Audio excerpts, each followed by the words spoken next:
Стрелять из пневматической винтовки и разбирать автомат Калашникова в Ленске умеют не только юноши. Девочки не отстают ни на шаг. Участие в спартакиаде военно-прикладных видов спорта приняли 5 сборных команд старшеклассников. Мероприятие проходит под эгидой столетнего юбилея милиции. Анна Кожевникова с подробностями.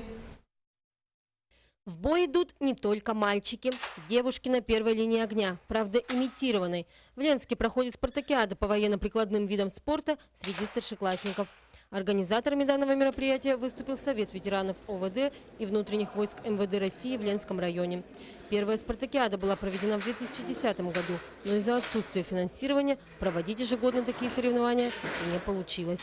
К сожалению, у нас получился такой большой перерыв, потому что все-таки финансирования не было. Да? Ну а сейчас, благодаря поддержке нашей районной администрации, у нас есть такая возможность ежегодно проводить подобные спартакиады. Ну, вообще мы объявляли спартакиаду районную, но, к сожалению, с погодными условиями дети команды с поселковых учебных образовательных учреждений не смогли приехать, но желающих было очень много.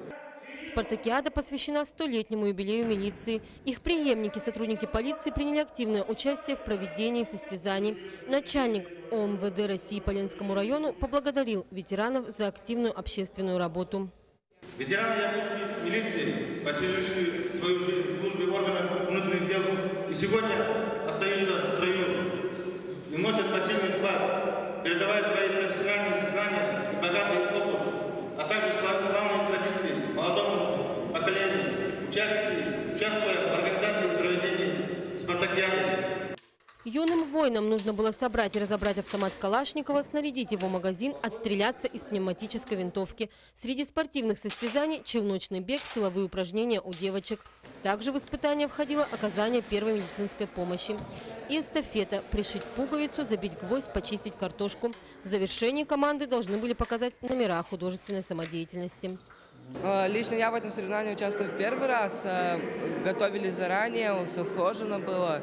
И надеемся проявить себя наивысше как-то. Хотим занять какое-то призовое место. Всего в команде 8 человек, из них 6 девочек, 6 мальчиков и 2 девочки. И вот мы сейчас разбились на маленькие группы, вот мы ходим по разным вот этим вот этапам. На кону 12 медалей и переходящий кубок, который получат победители. Награждать бойцов будут на торжественном собрании, посвященном столетию милиции 9 ноября. Анна Кожевникова, Виталий Андреев, Ленск.